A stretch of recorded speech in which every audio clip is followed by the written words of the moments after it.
따뜻한 마음과 진한 감동이 함께하는 곳. 여러분 안녕하세요. 보이는 라디오 DJ 조민지입니다. 여러분에게 가족이란 어떤 의미인가요?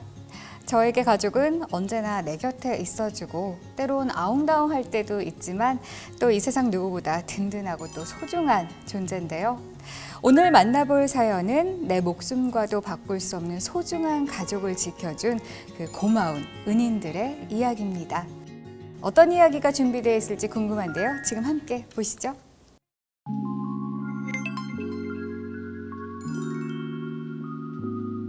네, 첫 번째 사연은 제 마음도 함께 울컥하게 만든 감사한 이야기입니다.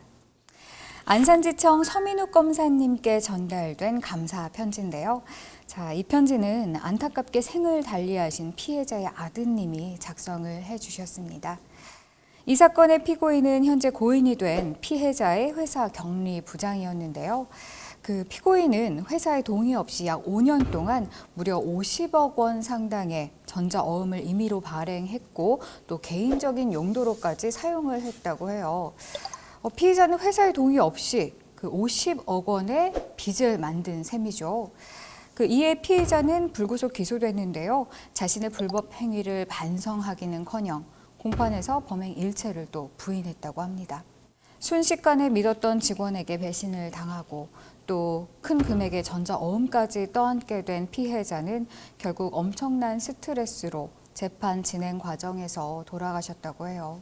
네, 이후에 피해자의 아드님이 대표가 됐지만 피의자와의 법정 대립은 끝나지 않았고 힘든 나날이 계속됐다고 해요. 피해자의 가족들은 돈은 물론 가족까지 잃은 망연자실한 상태였는데요.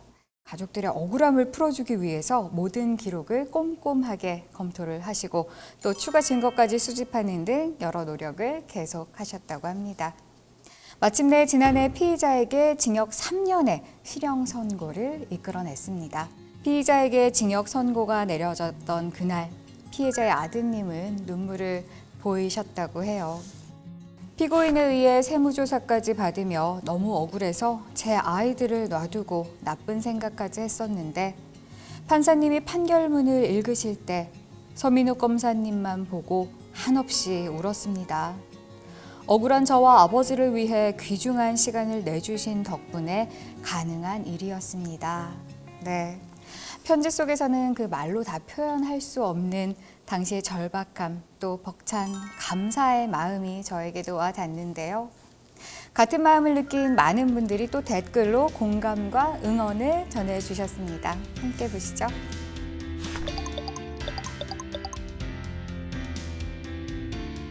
네, 서민욱 검사님 덕분에 피해자와 피해자의 아드님의 가정 모두 잃었던 웃음을 되찾을 수 있었던 것 같습니다. 서민욱 검사님 정말 고생 많으셨습니다.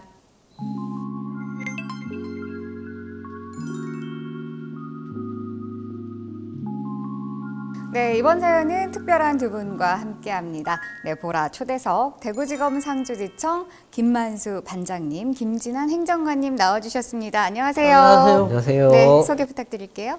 대구지방청 상주지청 관리실에서 근무하고 있는 김만수입니다. 대구지검 상주지청 집행계에 근무하고 있는 김진한 행정관입니다. 네, 보라에서 이 두 분을 모신 이유가 있죠. 네, 바로 여기 계신 두 분께서 냇가에 빠진 8살 어린이를 구해주신 장본인이라고 합니다. 네, 그때 당시 상황을 조금 자세히 들려주셨으면 좋겠어요. 사고가 난 장소는 상주지청에서 한 200m 떨어진 북천이라는 그 천입니다. 그때 그 비가 좀 많이 와서 물이 좀 많이 흐르고 있었습니다. 저하고 반장님하고 낚시를 하고 있었는데 천 반대쪽에서 반장님이 먼저 저기 뭐 애가 빠진 것 같다. 빨리 가봐야 되겠다. 그러시더라고요. 그래서 같이 가게 됐습니다. 물에 빠진 아이를 보셨을 때 바로 구해야겠다 뭐 이런 생각이 드신 거였어요? 순간적으로 보니까 아기가 빠졌다는 생각이 들어가지고 행정관님한테 선수로 얘기를 하고 제가 먼저 뛰어 들어갔습니다. 들어가니까 아기가 이제 엎드린 상태로 빠져가 있더라고요. 머리는 물속에 이제 들어가 있었고, 그걸 이제 나오려고 하니까 제 키가 한 키가 넘는 거예요. 그래서 이제 애는 손으로 들고 있었고, 수영을 해가 놀라니까 물살이 깊어가지고 도저히 못 나오겠더라고요. 그 물살도 셌고 또 이제 반장님 키보다 훨씬 예, 키가 깊었다고 좀 하는데 작습니다. 좀.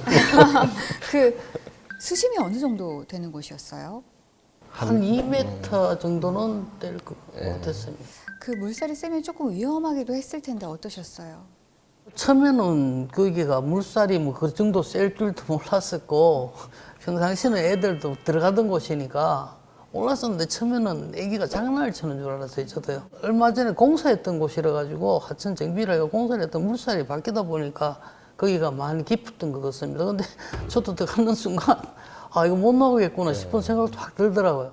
수영을 해도 물살이 세니까 나갈 수가 없으니까 그것도 바로 앞에 또 행정관이 있어가지고 바로 뒤따라 오셔가지고 그걸 넣을 수가 있었습니다. 다른 직원들도 얘기를 해도 그만큼 깊다고 뭐 안 믿더라고요, 잘. 2m 정도 됐는데. 그렇죠. 예. 그 행정관님께서는 또 밀짚 모자를 또 물집 모자를 쓰고 계셨어요. 이용하셨다는데. 이래가지고 네. 제가 손을 뻗었는데 손이 안 닿더라고요. 그래서 한 걸음 더 들어가면은 저도 이제 키까지 갈 것 같아서 보니까 밀짚 모자가 좋겠더라고요. 그래가지고 빨리 벗어 달라 그랬죠, 빨리. 반장님이 쓰고 예. 계셨던 밀짚 네. 모자였어요? 그렇죠. 예. 그래서 밀짚 모자를 해서 꺼내게 됐죠. 네. 그 이후 상황은 좀 어떠셨나요? 이제 처음에는 이렇게 좀 정신이 없는 상황이었었어요. 등을 좀 두들겨 객하고 토하더라고요. 밖에 나오니까 이제 어머님이 이제 급히 막 오시더라고요. 그런데 애가 너무 파랗게 질려가 있어가지고 빨리 병원에 데리고 가봐라.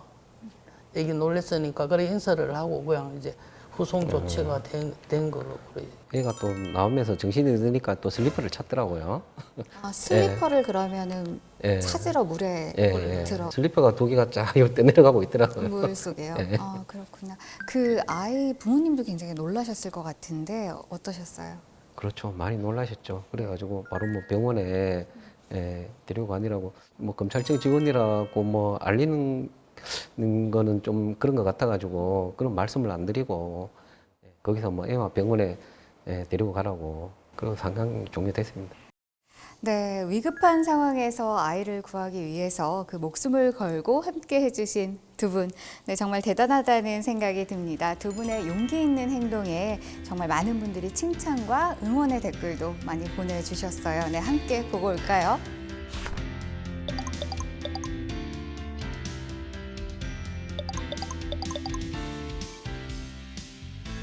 네, 정말 많은 분들께서 댓글을 달아주셨어요. 그 두 분의 용기 있는 행동에 진심으로 감동을 하신 것 같은데요. 그 한 생명을 구한 두 분의 용기 있는 사연 잘 들었습니다. 혹시 마지막으로 하시고 싶은 말씀 있으면 한 말씀 부탁드릴게요. 뭐 당연히 해야 될 일을 했는데 이래 또 칭찬도 많이 듣고 우리 시청자님도 칭찬을 많이 해주셨습니다. 그 북천 고수부지 그 이제 하천이 몇 년 전에도 아기가 하나 이래 목숨을 잃었던 곳입니다. 그래서 저도 이래 보면 항상 애들이 있으면 주의 깊게 이래 보는 편이거든요. 애기들을 냇가에나 이래 물가에 대고 가면 물 밑에는 아무도 모릅니다. 상황이 어떤 상황이 벌어질지. 그렇게 물가에 있을 때는 끝까지 안심을 가지고 올 때까지 집에 올 때까지 가지셔야 된다고 생각합니다. 네, 앞으로 또 이제 휴가철인데 부모님들 아이들 데리고 이제 물가에 놀러 가시면 꼭 아이들에게서 시선 떼지 마시고 끝까지 지켜봐 주셔야겠어요. 네. 그 요즘 어려운 사람을 봐도 이런저런 걱정으로 선뜻 도움을 주기가 좀 망설여지는 그런 시대죠. 하지만 두 분처럼 이렇게 용기 있는 분들이 있으시기에 아직 따뜻하고 또 살만한 세상이 아닐까라는 그런 생각이 듭니다. 네, 오늘 바쁘신데 귀한 걸음 해주신 두 분 정말 고맙습니다. 네, 감사합니다. 초대해 주셔서 감사합니다.